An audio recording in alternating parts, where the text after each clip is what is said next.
நீங்க ஆவிக்குரிய வாழ்க்கையில இவ்வளவு ஒயிட்டா இருந்தீங்கன்னா சரீர வாழ்க்கையில நீங்க இவ்வளவு பிரைட்டா இருந்திருக்கணுமே சார். எத்தனை பேருக்கு நான் சொல்றது புரியுது?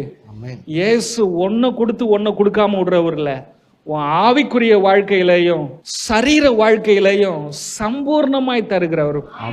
வேத வார்த்தை சொல்லுது, அவர் நல்ல மேய்ப்பனா இருக்கிறாராம். உள்ளும் புறம்பும், உள்ளும் புறம்பும்னா நாங்க நம்ம உள்ளுக்குள்ளன்னா ஆவிக்குரிய வாழ்க்கை, இன்னர் அவுட்டர் லைஃப், புறம்புனா மாம்ச வாழ்க்கை, சரீர வாழ்க்கை, ரெண்டுலையும் நல்ல மேய்ச்சலை கண்டடைய வைக்கிறார். நல்ல மேய்ச்சல் செழிப்பான வாழ்க்கையை தருகிறார்.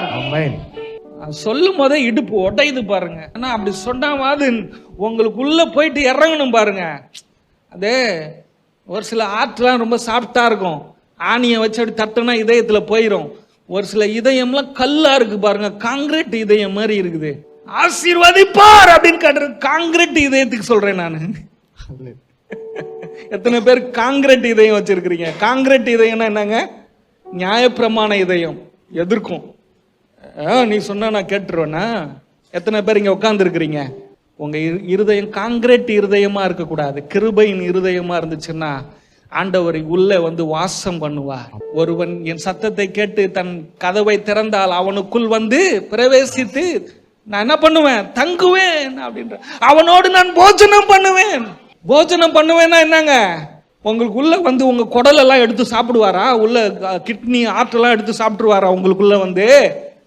இல்ல நீங்க சாப்பிட்ற உள்ள இருக்கிற சாப்பாட்டு அவருக்கு சாப்பிட்டுக்குவாரா உள்ள இருந்து? அம்மா வயிற்றுல புள்ள இருக்கும் போது நம்ம சாப்பிட்ற சாப்பாடு வந்து புள்ள சாப்பிடுது.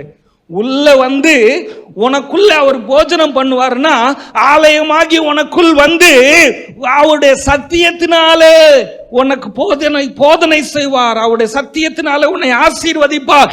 அவர் சத்தியத்தினாலே உன்னை திருப்தியாக்குவார்.